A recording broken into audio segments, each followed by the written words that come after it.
Right, thank you very much for having me. It's really good to be here. It was just over a year ago with the last OWASP chapter we did as well, and that was a great turnout again. So for those of you that don't know me, I'm Scott. You may have seen me on Twitter, and I'm here today to give a talk on what I've learned from billions of security reports.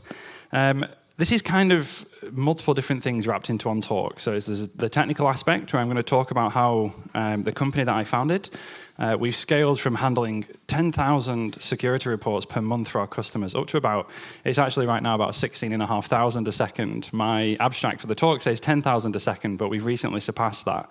So we're going to talk about the technical aspects of that infrastructure, the security features that we support, which is the thing that I'm really passionate about. And then at the end, I have a couple of interesting kind of war stories of things that we've seen recently. So I want to dive straight in. And first of all, I want to introduce you to really what started out as a tool that I built. It is actually now a company, and it wasn't supposed to be when I first built this. So 3 years ago, I learned that browsers nowadays are a lot more than just something we send a web page to. So historically, you'd render a web page on the server, send the HTML to the browser, and be like, show this page to the user. And that was kind of the end of the story. Modern browsers nowadays, though, have reporting capabilities built into them. They're not just a portal for the user to view a page. They can actually become an active participant in the secure delivery and experience. Now, when I first found out about this, I thought, oh, wow, this is great. Like, if the browser detects an attack, it can actually call back to the site and say, hey, this user came to your web page, and we found some funny stuff going on. Here is all of the information. And I was like, wow, that sounds great. I went online, I did a Google search to try and find a service that would allow me to ingest these reports and gather this information. And I spent about 5 minutes on Google, and I couldn't find one. And if you Google search for something for 5 minutes and don't find it, it doesn't exist. So I built one, and I was like, this is really cool. The browser will send this information back. There's no code to deploy. There's no agents. There's no anything like that. This is native browser functionality. So I built the tool, and I launched it about just over 3 years ago now. And it grew, and it grew, and it grew, and it grew, and more people started using it. And I never built it with this in mind. I built it for myself, and I opened it up because I thought it might be useful for other people. Until last year, when it got so big that I really kind of faced a choice. This small side project to help people with their security that I'd started was now taking up so much of my time and costing so much money to run. I was like, I either need to kind of put this to one side and leave it because I can no longer support this on my own, or I need to start charging for it. And I was left with the decision that we took investment and started charging for people to use it. Because the only alternative was for me to close it down because it was simply costing so much for me to run this side project, which wasn't a side project anymore. So I want to talk about what these features are and give you a quick introduction to the technologies that I'm talking about. They're supported in all mainstream browsers. When I start talking about cool features in browsers, the first thing that jumps to most people's minds is browser support. Now, this is really good across the mainstream browsers. The things that I'm about to talk to you about are pretty much supported across the board. As long as you're using one of these or another major browser and it's been updated in the last year or two, you will have support for the things that I'm about to tell you about. So the first of these, if you follow me or read any of my blogs online, you'll know that I'm a huge fan of content security policy. So I'm going to give you a quick kind of lightning introduction to CSP and what it does. So CSP is a HTTP response header. You simply deliver alongside other headers using cache control, status, date, all the other headers that you may be familiar with. You deliver the content security policy header. And inside the content security policy header, the CSP header, you put a security policy that you would like enforcing on the page. And that might look something like this. Now, what a CSP allows you to do is control all of the different types of content that are allowed to be loaded onto your page. So you can see here we have a default source, which is set to self. Self is a keyword, which means the same website. So this is saying to the browser, by default, I'm happy to load content from my own domain, any type of content. But then on the next line on the script source, we get more specific. So what this tells the browser is I am allowed to load scripts from my own domain and this other domain that I've specified. In this case, it's my JavaScript CDN. And what this means is when you give the browser this policy, the browser now knows that the page that it just visited is only expected to load scripts from 2 locations. The first one is the host itself, and the second one is this other JavaScript CDN. It's no longer allowed to load script from any other location. And this is one of the most powerful features of CSP. But you can go on to other types of content as well. You can see underneath here, we've got the style source. Where can I load style sheets? We've got the image source, images. The other interesting thing with CSP is it's not just what we call the fetch directives, where we're fetching content in. You can also control where the browser is allowed to make requests. Things like the form action, that controls what you might expect. Where are forms allowed to send post requests to on my website? Now, most of the time, like my website, especially on my login form, I set the form action to self. Forms on my website are only allowed to post back to me. They're not allowed to post to any other location. And that's a really powerful control. Ask yourself the question, do we want our login form to be able to post to another website? And hopefully the answer to that question is no. We don't really want that to happen. With CSP, you can make sure that's the case. Now, all of this is really good. This is a really small subset of the CSP directives. You can do a lot more than this with CSP. But this last line here, for me, is the really important one. The report URI directive. Now, this specifies a reporting address where you would like the browser to send a violation report. If something happens that is not in accordance with this CSP, the browser will notify you, and it will send the report to the address that you specified here. So let's say, for example, something like this happens on your website. The browser goes to your website, it receives the CSP that we saw on the previous screen.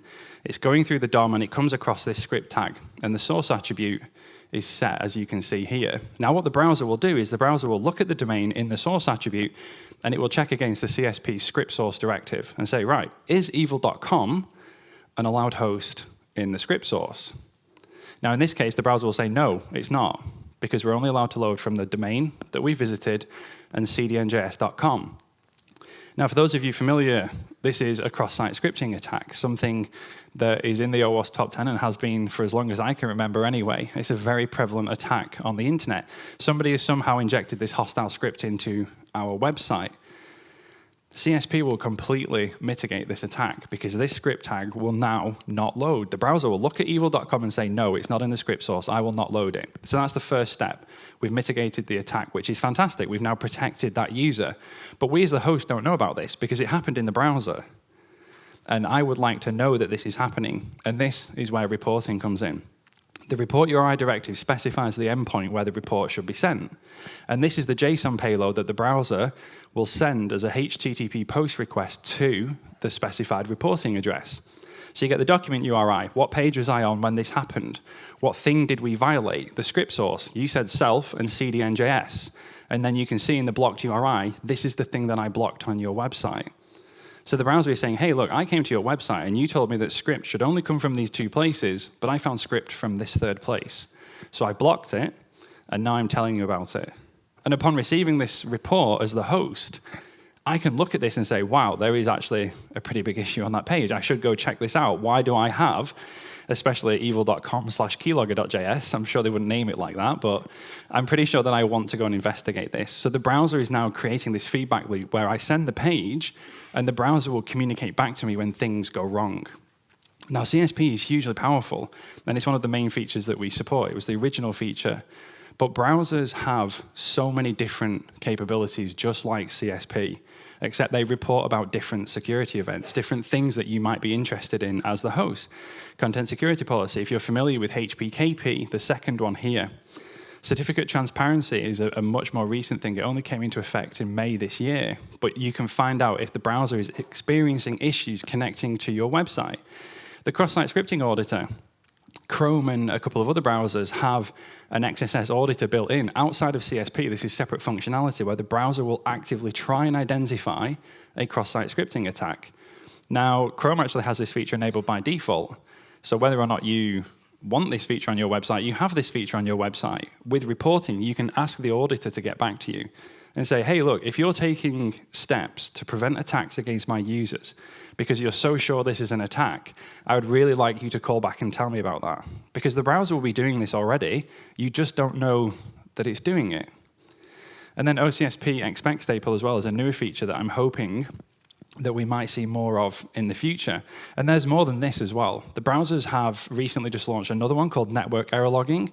So if the browser can't resolve your domain name, it will send a report and say, hey, do you know your DNS isn't resolving from this IP address in this location? Do you know you've got an expired certificate on your domain? Do you know you're serving a certificate with the wrong domain name in it? Any kind of error event, you can now ask the browser to send these reports back. All of them by setting response headers. No code, no agents, no anything to deploy. This is native functionality. So we ingest these reports on Report URI. This is what we do. I created the service to do that, and we're expanding to support all of the different types of reports the browser can send. Now, as we've grown, in our very first month, we actually did just less than 10,000 reports. And as we've grown and we've had more and more sites come on board, we've had to learn how to do this better. So as I said, I never set out to do this to become like this big company. It was a side project. So I and the small team with me have had to learn a very large amount of things in a very short amount of time. So our infrastructure, to give you a quick tour, is essentially built on 2 different cloud providers. We have DigitalOcean. For those of you familiar with them, they're just a VPS provider. They call them droplets. So they basically just do vanilla VPS. We run pretty much a basic install, Ubuntu and Nginx and PHP 7.2. And yes, I'm, for sins and a prior life, a PHP developer. Oh, no one threw anything. So that's where we run all of our application code. We then, of course, have a requirement for a database. And for this, I used Azure's table storage. And a lot of people, first of all, say, hey, this is a bit crazy. You've got your app servers in one location and your database in another. They are actually in very geographically close locations. We have about 2.5 milliseconds of latency between the two because of the locations that we chose, but also because of the way that both of these just scale seamlessly. Azure's table storage is essentially just a key value store, and it scales to infinity. As you see when we go through this here, I'm not a DBA, we don't have a DBA, and I didn't want to learn how to be a DBA. Are there any DBAs here? No, there's not. See, it's like there's such a rare breed of people, and I didn't have the skills, and I just acknowledged that I didn't have the skills to do this. I didn't have the time to learn on top of everything else. So I was like, you know what? I'll use Azure, and it's like, put this thing in the database and give me this thing back later. I don't care how you make it go, just make it go. And that was that.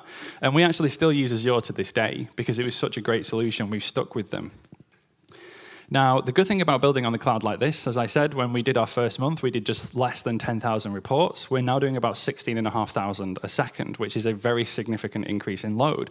The beautiful thing about the cloud is that you can just dial it up to 11, right? It's like, hey, we've got more customers that are sending us more reports. Just add more cloud, and everything just works better. The only problem is that if you look at the scale dial like this and you just scale it up, what people kind of forget sometimes is that the cost dial is on the other side. And when you turn 1, you're turning the cost dial on the other side. And we've actually done, since our first month to our last month when I did the stats, which was about 4 months ago now, we've actually done times 2 million on our load. So we're now processing 2 million times more reports per month than we did in our first month. So even if we were only spending $1 a month in our first month, we wouldn't currently be able to afford to run this. So we've had to become much more efficient and a lot smarter with the cloud resources that we use. So this was our very basic infrastructure when we started out. We have the browsers of our customers. So these browsers are the visitors to our customer's website. Now let's say the OWASP Norway Day website was one of our customers, and you go visit their website, something goes wrong, you would then send the report directly to us as the reporting endpoint. So it would hit our servers in DigitalOcean. We do some processing there. We hold the reports to a strict JSON schema. We throw away garbage reports, things that aren't valid JSON. We do some kind of like sensible basic filtering. And then if the report looks good, we would then put it into the database, into Azure, and you would be able to log into your account and see it in your dashboard. So this was the really kind of basic infrastructure that we had. If you're familiar with table storage and traditional kind of relational database, people think this is crazy when I explain it. So bear with me. We actually denormalize the reports on the way in, and we store them in 4 different time slices. So every time you send us a report, we actually store 4 copies of it, and we have 4 different time-based partitions, 1 for the hour, 1 for the day, 1 for the week, and 1 for the month. So when the report comes in, we put 1 copy of it in each of those buckets. And the reason that we do that is it's really easy in the UI. If you come and say, hey, I want to see reports for this hour or this day, we can just grab that bucket of reports and just pour them into the UI. So it makes the querying a lot easier for us. It's a very sensible thing to do with table storage in Azure. It's not that, it seems pretty crazy if you're a kind of a SQL person. But what that meant was we have to put 4 copies of the report into table storage. So every inbound report generated 4 requests against Azure. The other problem with Azure is it doesn't have, with table storage, is it doesn't have an increment feature. So we can't, if you're sending multiple of the same report, we can't just increment the count. We actually have to query the count out, increment it, and then put the count back. So what that meant was for every inbound report, we had to do 9 what they call transactions against table storage. 1 to check if the user exists and to get your filter settings, and then 4 for each time slice. 1 to query out the count, 1 to put the incremented count back. And this is fine because, yes, it generates a large amount of transactions against the database. They're super fast because we're basically neighbors geographically. And also, this is how much transactions cost. So we're paying, what is that, 0.0? That's like 3/10,000ths of a dollar for every 10,000 transactions against the database. So essentially, the cost was non-problem. It was just not important to us. We can burn through millions and millions of transactions against the database, and it costs us literally dollars. So this wasn't really a problem. This wasn't really a problem when we were doing 10,000 a month. When you're doing more and more and more, like I say, the price just scales and scales and scales, and it started getting away from us a little bit. So one of the first things that we did was to try and reduce the amount of transactions that we do against the database, against table storage. Now, the easiest way for us to do that was to try and have some kind of memory on the application servers. All of our application servers up until this point were completely ephemeral. We could tear them up, tear them down, add more, take them away. They had no state. But we added a memcached instance to each of our edge nodes. And what this meant was, number one, it could remember whether or not you existed as a user. When someone sends us a report, we have to query out your filter settings because each user can choose to filter or not filter certain reports. So what memcached allowed us to do was to query out those settings and store them locally on the app server rather than querying them out for every report. It was the first step that we took in having our application servers be a little smarter and have some capability of remembering you as a customer. And this helped. The very first step that we took was great. And it allowed us to skip out that one request to pull out the user's filter settings. So it wasn't a huge step down, but we're still talking 13% reduction in transactions here. However, during this time, we were experiencing quite large growth in the volume of reports that we were receiving. And we were trying to do our best to do things like this to reduce the amount of transactions that it was costing us. And whilst this was going on, we were coming up with all these great ideas. Something really bad happened. And if you follow me on my blog, you may have seen me talk about this event. And something quite bad happened to us. And I put DDoS up here. I'm sure most people are familiar with what a DDoS is, a distributed denial of service attack, where you basically get hit by so much traffic from so many different sources that you simply can't process it. The only difference with this one is it was an accident. The person that DDoS'd us didn't mean to DDoS us. So somebody configured CSP. So if you just cast your mind back to what CSP is, you say, these are the locations that we're allowed to load content from. And if you try to load content from a location not in the list, it will send a report. What if you say, in your policy, we're not allowed to load content from anywhere? What that means is that every single piece of content on the page, every image, every script, every style, everything is in breach of the CSP. And what that means is that every single piece of content on your page results in the browser firing a post request with a JSON payload at us. Then imagine if you were an incredibly large website that gets tens of millions of visitors per day. We are basically now stood in front of a fire hose of CSP reports, and this is exactly what happened to us. Now, me and Troy actually back at the time, Troy Hunt, who's one of the investors in the project now, we were actually doing some research back at the time to see if we could use this in a hostile fashion. This was the massive irony of it. We were trying to see if we could actually weaponize CSP reports to intentionally generate this flood of traffic, this flood of HTTP post requests. And it turns out that someone did it to us by accident whilst we were quietly researching whether this could be done. Now, the really nice thing about this, like I say, the company did it by accident, and they were really good. I worked with their security team, and they actually allowed me to name them in this blog post. You can go read my full post-mortem on it. And they actually allowed me to name them and say who they were, which I thought was really cool. And it was just really interesting that this security feature, this reporting mechanism that was designed for good, could actually be weaponized. So just to give you some kind of clue of the kind of volumes of traffic, if you've used New Relic, we used to use New Relic monitoring, so you'll recognize some of the graphs and dashboards I'm about to show you. But we had a couple of load balancers fronting up our application servers, and you can see here, we were receiving, 8.5 and 9.2 thousand requests a second. So basically our load balancers were on fire. And the third load balancer was being spun up, it scales up, adds the new one, and we were currently waiting for it to propagate in DNS for the traffic to start splitting across all three. The problem was, by the time it had propagated in DNS and it started receiving traffic, everything was still on fire. And this was one of those points where I'd set the scale boundaries for once we go over resource limits, add a new unit, and then it was waiting for the 15-minute grace period to scale again. And I'm like, no, we need more.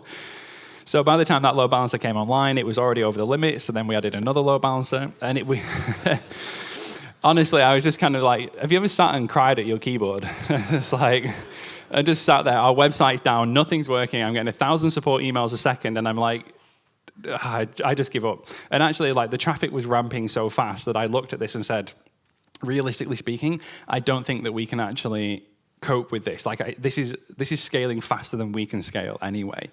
And I just sat and kept watching it, and you can see we were getting up to 40, 50,000 requests a second. And if these were just things like HTTP GET requests, that might not be so bad. But what you have to remember is that each one of these is a HTTP post with a JSON payload that needs schema validation, filtering, custom code filtering that we do. So that each of these requests actually requires a significant amount of processing and then database activity as well.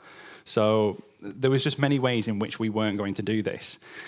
We were peaking out at one of our load balancers. This one here shows a peak of 549 megabits a second of inbound JSON. And we had 4 load balancers doing this. So we had well over 2.1, 2.2 gigabits of JSON inbound. There was essentially nothing that we could do with this. The other problem as well, you can see the New Relic monitoring dropped out here because our servers are just being hammered so hard. It was actually difficult for us to get the log information off the servers because they were under so much fire. Trying to investigate this was actually really difficult. And we were looking at this how do we do this? How do we kill these reports? Do we add more cloud and scale to cope? And once we were kind of going through the incident response for this in real time, I got an email from my hosting provider to tell me that they were dropping me, essentially. So this is really not the email that you want to get from your hosting provider. They had loads of kind of automated DDoS mitigations that had kicked in, and apparently none of them had helped enough. And they just sent me an email to basically say, look, we're just going to drop your traffic at our border because you're now having an impact on other tenants in our system. And I was like, oh, wow, this is not good. When your hosting provider decides to drop you to protect your neighbors, you're probably not going to be a customer of theirs for very long. But actually, they were really good. I spoke to their support team. I was sweating so bad. I was like, oh my God, are they going to kick me out? Am I going to get a big bill? How does this work? And they were really good about it. And they said, look, we're just going to drop all your traffic. And once we see things come back down to a reasonable level, we'll open the gates and let everything back in for you. Now, this still really sucked for me because we were still down. And this wasn't just we were running slow or missing reports. We were completely down. And this was a really bad time. I think we were awake for 36 hours straight through this at the time. It was not good. And eventually I managed to get in touch with the company. They fixed their policy, which obviously brought the traffic back down. DigitalOcean lifted the ban on our IPs, and we managed to bring everything back online. And one of the things that we did after the incident was what happened, what went wrong, and how do we prevent this from happening again? And one of the things that we realized was that I'd made a mistake with how I'd set up the reporting originally. So these are what our URLs look like. If you go to our website, you go to reporturi.com, this is our website. You go to the /tools section, we have tools that you can use. We've got the login page, the account homepage. But the top one on this list here is the address where you would send a report. So when you configure the browser to send those post requests, that top one there would be where you would send your own post request. The /Helme part, we refer to that as your report token. So you can choose your own vanity token. And when you post to that address, the reports go into my account. So that's my unique endpoint. Now, the problem with this is that when the browser comes to send a report, it's resolving and sending them all to our bare domain, all to report-uri.com. And what this means is that they're all hitting us on our root domain, which is also where we serve our website from. And this was when I had the realization that I'd made a really bad decision early on in the process. And we moved the report token. We removed it from a component in the path to a subdomain instead. So now our website is still on the same domain, reporturi.com. We've got the web page, /tools, /login, /account, and everything else. The simple change that we made was we took that report token from the end. So you can see these bottom ones here of /report, and instead of them being / whatever your report token was, we pushed it to a subdomain. And what this means now is we can kill this traffic a lot sooner. And this was a really simple choice, and maybe this will help some other people. And I've seen other people kind of have the same moment of realization as me, but without having been DDoS. So I'm really happy to be able to share this mistake that we made. Moving this into the subdomain gives you control at DNS.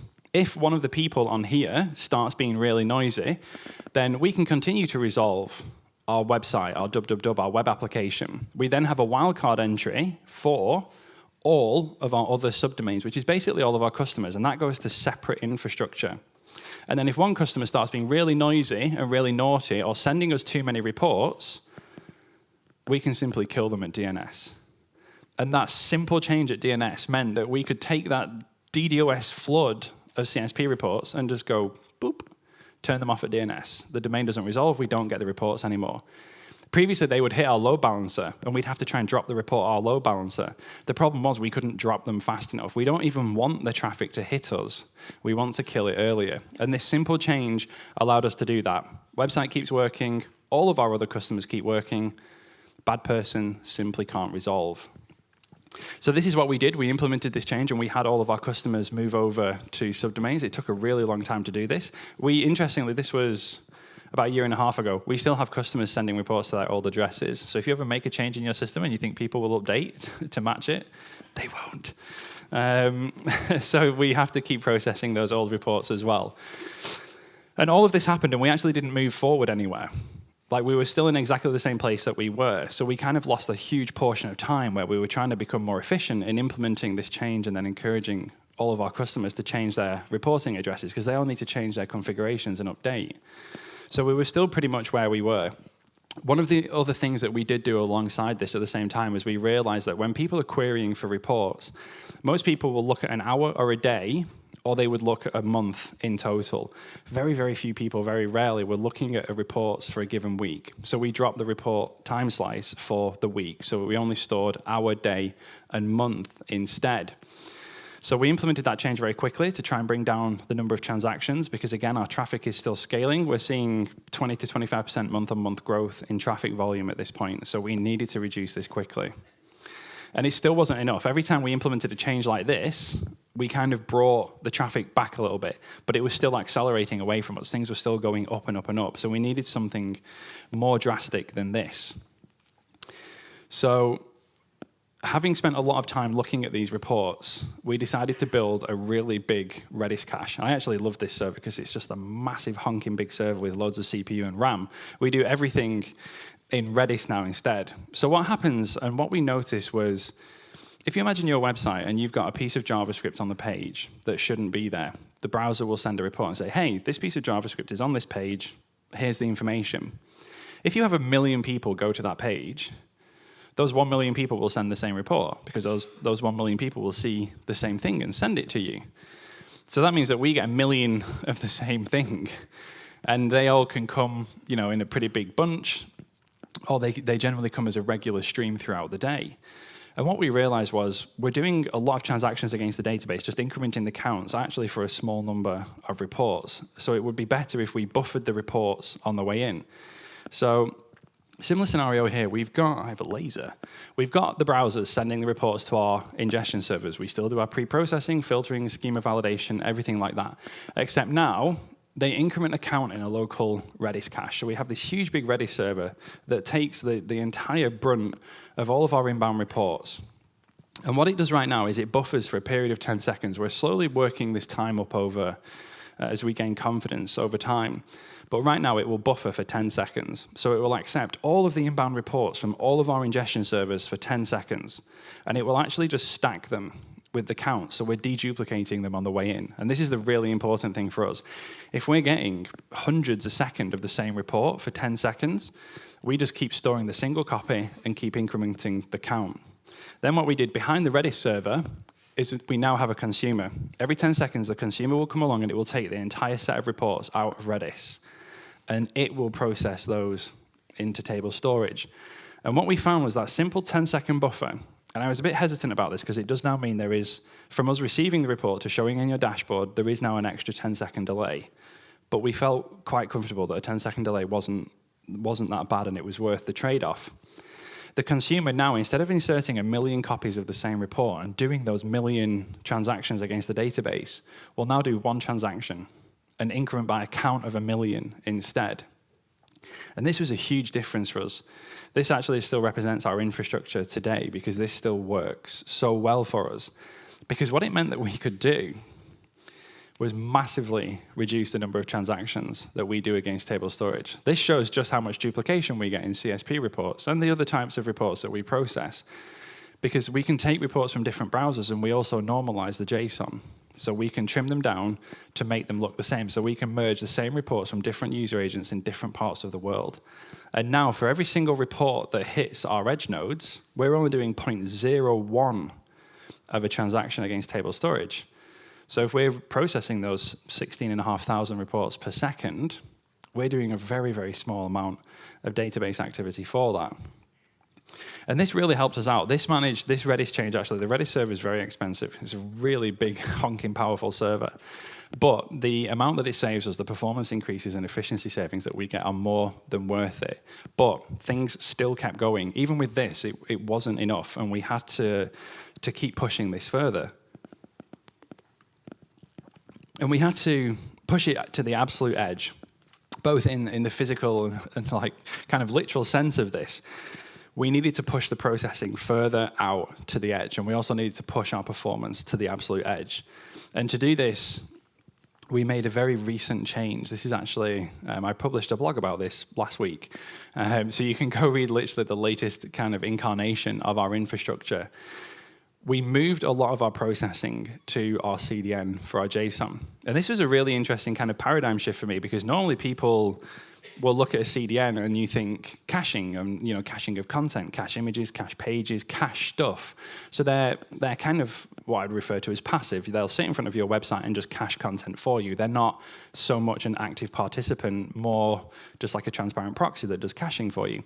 However, with Cloudflare, when we use them as a CDN and insert them into their position in between the browser and our servers, Cloudflare has a feature called workers.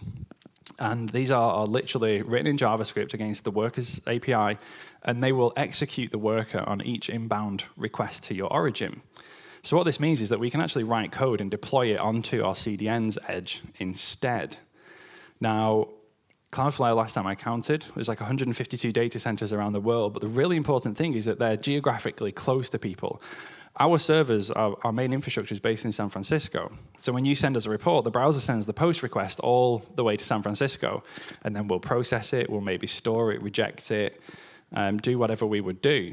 But now, let's say we're sending a report from your browser here today, you would actually hit the local data center in Oslo, and the worker would execute there. Now, over the last 8 months, we've been moving the functionality of our ingestion servers into the worker piece by piece. We've been moving over. We started off with basic JSON validation. If we get a post request, the worker will check to see if it's valid JSON. If it's not, just toss it. And the worker will just simply reject that report straight away without ever communicating back to our origin server. So all those wasted, pointless requests that we couldn't do anything with anyway, they're gone. Then we added our custom filtering, where we actually look at the report to see if it's a junk report or not. Drop those if they're rubbish. The worker can now, as of about 2 months ago, it will call back to our origin, and it can request the status on a customer to see if they're over their quota, if they're over their allocation that they've paid for. If they are, the worker will just return a 429 and say, you're trying to send us a report, but this customer's over their allowance. Again, that request doesn't hit us. And we've moved more and more and more functionality into this worker to the point now where a very, very large amount of requests are not hitting our origin. It takes those requests away, it filters out junk reports, and it takes all of the bad things away from us. And that managed to reduce the amount of transactions that we make against the database again, because the worker will do all of these things for us before we have to do something with them on our origin. So this is where we currently stand today, and this is basically our infrastructure diagram as it stands right now. I published a blog last week. What we're trying to do right now, the really interesting thing with the worker is each worker can consume up to 128 meg of RAM, which is actually quite a large amount of memory. When you consider there's multiple workers inside each data center, and there's like 152 data centers. So what we did last week was I deployed a change. And I covered this in the blog post that I just mentioned, where that caching functionality in our Redis server, where it buffers those reports for 10 seconds, turns out the worker can actually do that. So the worker can literally just store a local object, and as those reports come in with the JSON from the browser, you can just add entries into the local object in the worker, and then every 10 seconds, the worker can send one request to our origin and say, hey, by the way, here's like 1 million reports, here's 1 million pieces of JSON. So we deployed that last week. The worker is currently buffering for 2 seconds, was what we went for on our deployment to test it, because we don't know how much memory we're going to use and we want to be careful. So as of last week, we're actually trying to push the Redis functionality into the worker as well. And if we can do this, we're going to try and keep walking up this 2-second value to the point where we're comfortable with it. And the goal is to get the worker buffering for those 10 seconds instead. And if this works, the really interesting thing for me that I realized was we can actually get rid of this whole section of our infrastructure. Because the ingestion servers, they're checking if your account exists. Are you over quota? What filters did you ask us to apply? We've pretty much pushed all of that functionality into the worker. And the worker's also now doing the functions of the Redis server. So very soon, we might not actually have that much infrastructure, which is a really fascinating concept for me, because this is all of our cost. This is where we're spending the money on trying to deliver our service, is running all of these servers and infrastructure. And the thing that I'm interested in after that is, and this is an open question to the floor as well, maybe someone here will know, could Cloudflare just talk straight to Azure? Like, could we just skip this whole thing in the middle and go, oh, I hate to say it, I'm going to say it serverless. I had to air quote that, I'm sorry, I can't do it. Could we go completely serverless? Like, could the Cloudflare worker just do all of this processing, ingestion, and everything else, and then just shove the stuff straight into table storage? Maybe 6 to 12 months from now, I'll be doing another talk on how that worked and how that was successful or not. But this was really interesting because none of these things I set out to learn. Right? When I started that project 3.5 years ago as a free-to-use thing, and we still have free accounts, by the way, we'll process 10,000 reports a month for you free of charge, because I still want the service to do what it set out to do, which was to help people deploy these security features.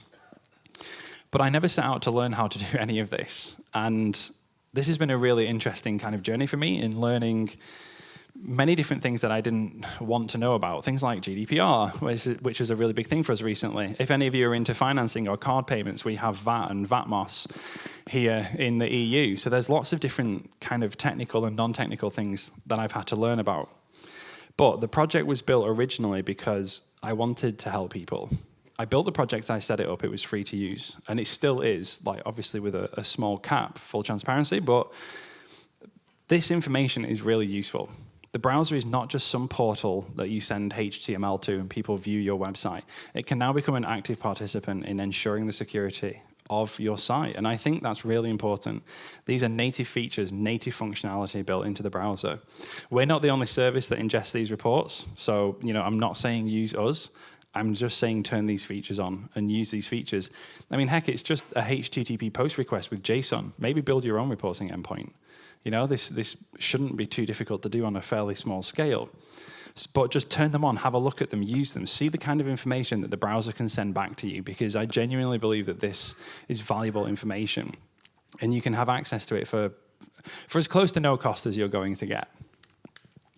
So that's kind of the technical side and the infrastructure and scaling capability side. I want to switch pace slightly now and talk about some of the other things that we've done with our volume.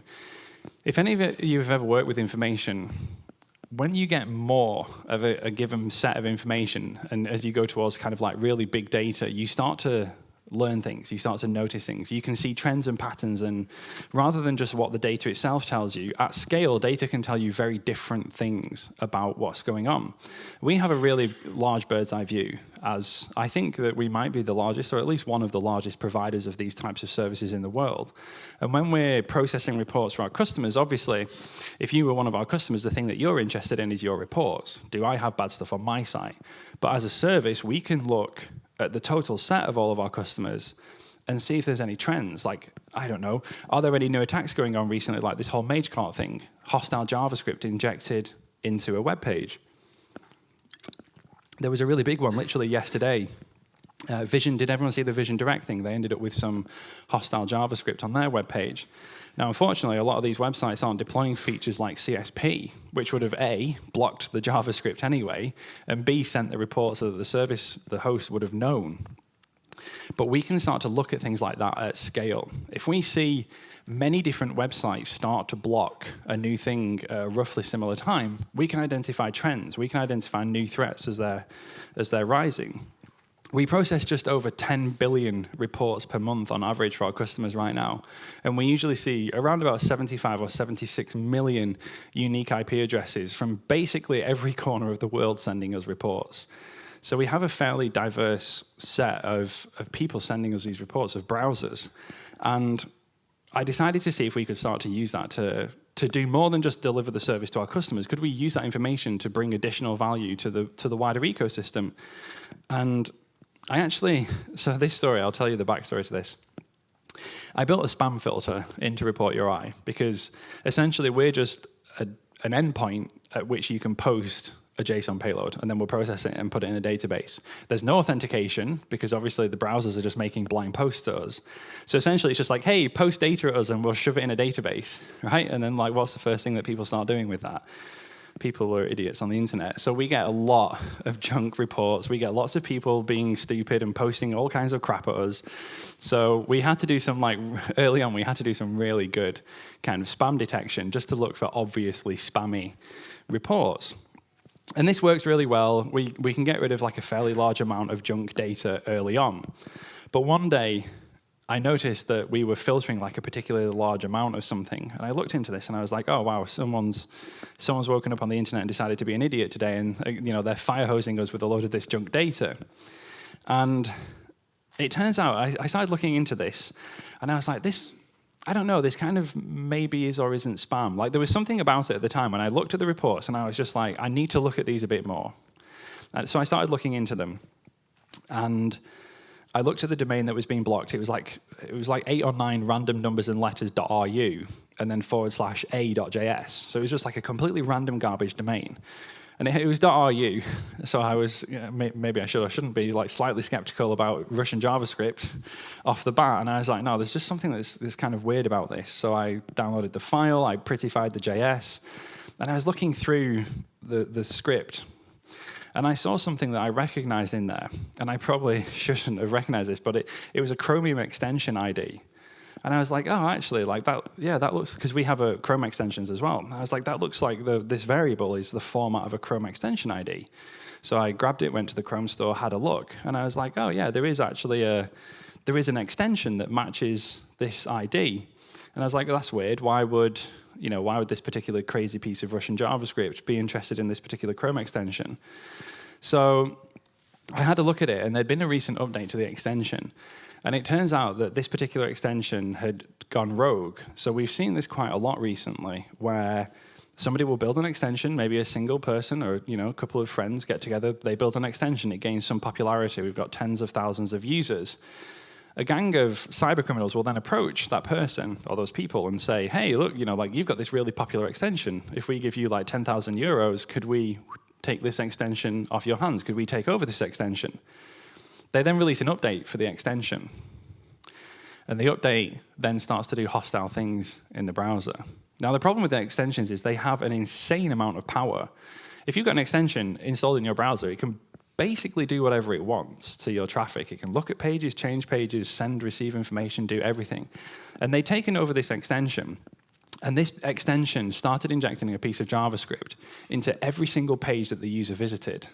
And the piece of JavaScript was actually just the script tag. It was just bootstrapping the randomdomain.ru/a.js. And it was reaching out and pulling back a keylogger.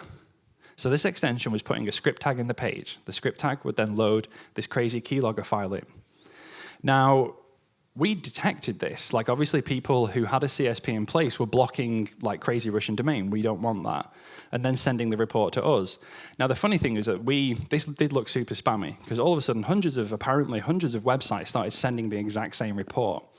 And what we realized was that we'd actually detected an extension going rogue, injecting malware into the page. And this is what the CSP reports were saying, because up until this point, my mindset had been, if you go to a site and there's like some hostile JavaScript there, the immediate thought is cross-site scripting attack, right? Like someone's found either a reflected or a persistent cross-site scripting vuln, and they've got a script tag into the page. Maybe there's a vulnerability in your CMS and someone's updated your template or something. But the thoughts are always on the server side. There's a hostile script tag on the page. Let's go look and see what happened on the application. We never really looked at the client side. And extensions, it turns out, have the capabilities to just inject arbitrary script tags into every single page that you visit. So our spam detection had actually picked this up as spammy. So the first thing that I did was I took our spam detection and renamed it as our threat intelligence feed, because that just sounds way cooler. And you can sell that for a lot more money.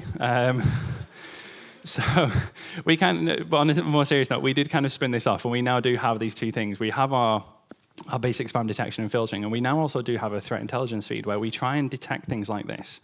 And we now take information like this and have in the past, on at least one successful case that I've had confirmed, we've reported a rogue extension like this to someone that I know at Google, and it's been passed through and they've had the extension removed because we've proven that this extension is injecting hostile things into the page, and we can detect that with CSP.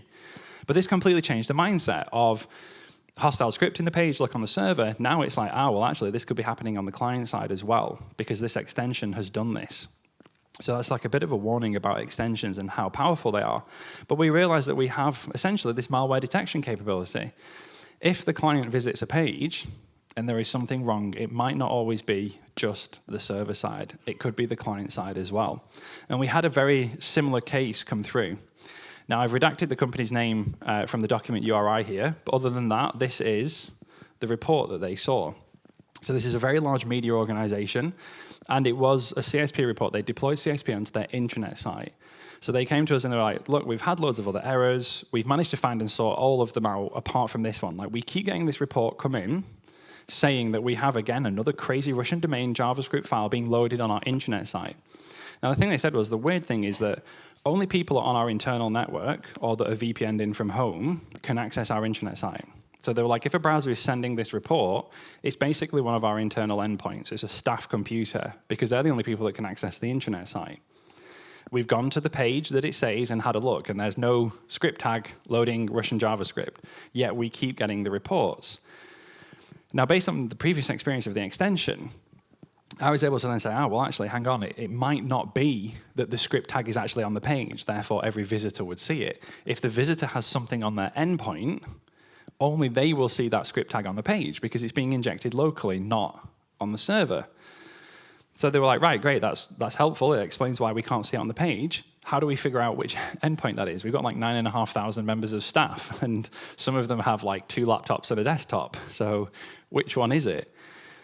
And this was kind of like a tricky point, because CSP is not really meant to identify endpoints like that. All we see as the service provider is their external IP, their one IP. So if they've got 9,500 people behind that, the best thing we can do is say, it came from your IP, right? Like, that's not really helpful.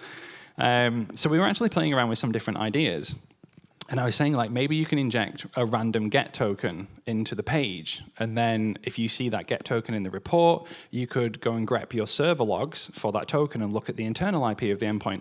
And we were bouncing these different ideas around to see if we could actually use CSP to uniquely identify an internal endpoint. It wasn't designed for that, and there's protections in place to make sure that you can't do that. And it turned out that it was very hard, but we actually didn't need to.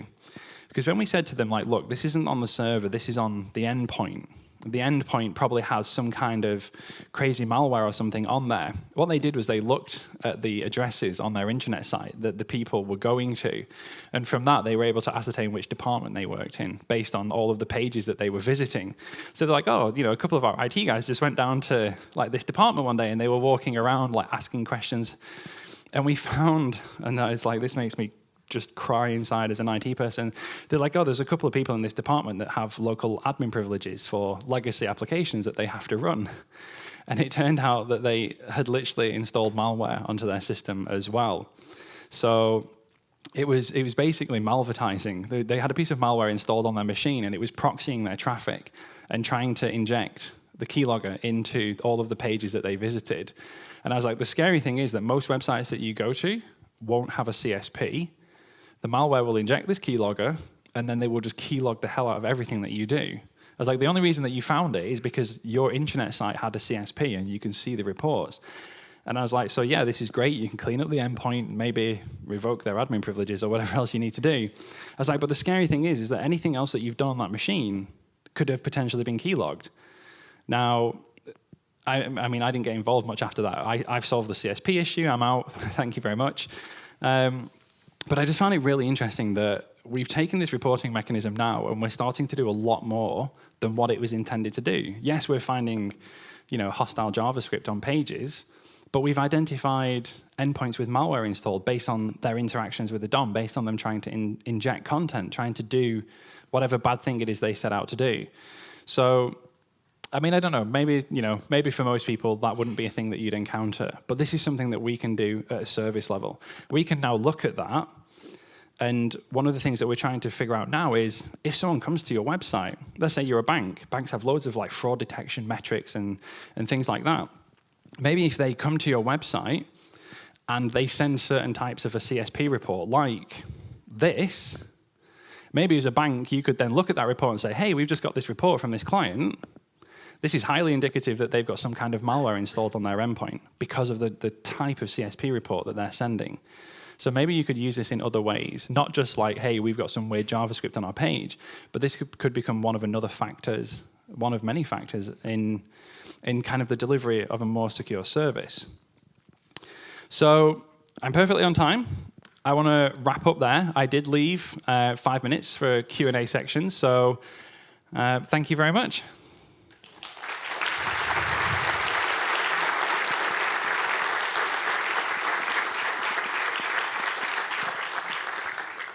Okay, questions. I hope there are some. I left a few minutes specifically for them. I can't see. Has anyone got their hand up? Just shout. Yes? Yeah, you mentioned earlier that extension browsers have great capabilities. Yes. Would it be possible, in your knowledge, to just block these reports from the extension as well now that it is out in the open? Okay, so the question there was, extensions have great capabilities. Would it be possible for the browser to block the reports caused by the extension? So that's actually a really good question. And it's something that I actually asked to, I can literally show you this on Twitter just to show how spooky this was. I actually asked Mike West and I forget the chap's name at Mozilla, but essentially there's two people from Firefox and Mozilla that I have a lot of interactions with. And I said to them, look, like as the host, if one of your visitors comes to your website and they have an extension injecting something, you as the host can't fix that. There's nothing that you can do. If this extension has gone completely haywire and it's replacing all of your JavaScript with different JavaScript, the extension has absolute control. So at first, my thought was like, well, maybe if the CSP report was triggered by the extension, maybe we should just not send it, because you're telling the host about a problem that they can't do anything to fix. And I was like, so do we need to know about that? Maybe we should just not send the report in that scenario. Maybe we shouldn't let extensions completely rewrite pages. Maybe extensions should be forced to act in accordance with the CSP. The problem then is that as the host, and this is the dangerous territory that we get into, the browser is called a user agent, right? Like if you as the host start then taking control of the browser and saying, no, you can't run this extension, or this extension is not allowed to do this thing, the user's installed that extension, and ultimately the user's preference and privilege there should override our choices as the host. So this is a really slippery slope. It's a really hard one. There's a lot of active discussion going on online exactly on this topic right now. And the honest answer is we just don't know. Should we as the host be able to say there's no extensions allowed on our site? Because, hey, like we're a banking site and we don't want some crazy rogue extension keylogging all of your banking credentials. But then how much control does a user have over their own browser if they can't choose to install and run an extension? And it's a really heated debate, actually, because you've obviously got like two very polar opposite sides here where websites and hosts want to be able to block extensions. But then what would happen with ad blockers? If we gave a website the ability to disable extensions, you know, where would we go with ad blockers? And then how would they bypass that? And would they end up doing even worse things to try and get around the block on extensions? So it's like I can link you to some conversations online, and there are a couple of conversations in the standards bodies as well about exactly this and where we go from here, because right now it's just a massive garbage fire, and we don't know what to do. Sorry, I don't have better news. Were there any more questions? Yes. Does the CSP always block once it's detected something, or can you get it to allow and just report? Yep, so that was a great question. The question there is, does the CSP always block, or is there essentially like a test mode? Yes, there is. So we have the header that I showed you. We can deliver, let me just zoom right back to the beginning because this will be easier.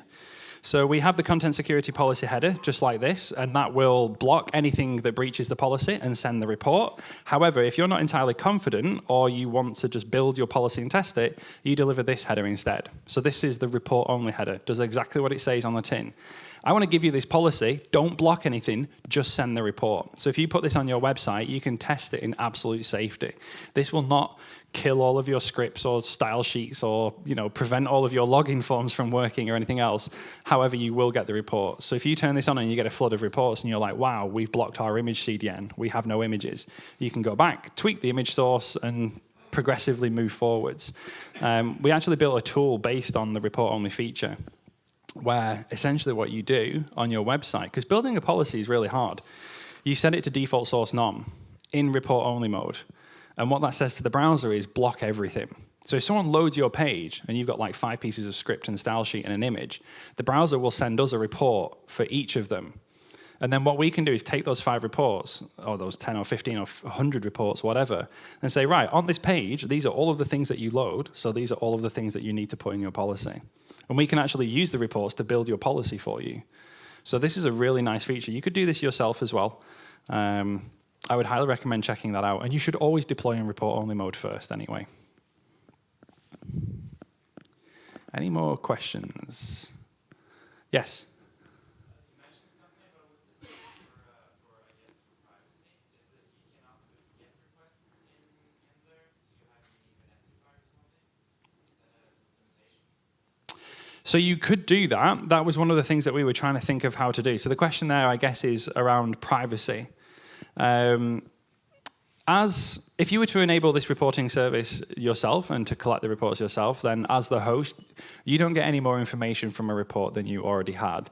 Using us as an external service provider, in the kind of the default and the normal installations, if you need me to shut up, just tell me. Using us as the service provider, we get to see, obviously, the source IP address and the user agent string. Now, we've been like super strict and transparent on this from the beginning, and the one good thing about having a service built by 3 security people is that we've been really aware of this from the beginning.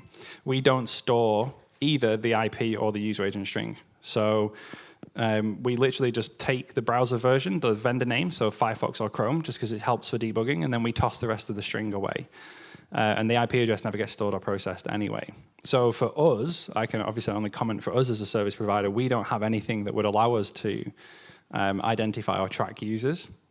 We do keep getting asked for it because it would be helpful, but it's something that I'm hesitant to kind of like break into. It's like, look, here's the report, here's the thing that went wrong. We don't really want to get into the territory of identifying people. As long as you know what happened and what went wrong on your website, you get this. Hopefully that's pretty much enough information to fix the issue most of the time without knowing specifically which user did it. So I guess you could get around this. There's always ways to get around things. If you put a unique get parameter on every single page load and then somehow tie those back to the user session on your end, then I guess you could try to start to put these pieces together. that would require a lot of work. But then we're kind of getting back into the territory of identifying someone that you already know because they already came to your website. So I think it's an interesting area, and we've certainly looked at it. I'm not worried about us from a privacy aspect at all, and we've not tried to see anyone use this maliciously, largely because I don't think that you can gain any more information than what you already had. So I think it would be not that useful. Maybe I'm wrong. Prove me wrong. That would be great. Time for one more question? Last one. One question. Anybody? Everyone's too scared to ask now. No, then we're good. Thank you very much.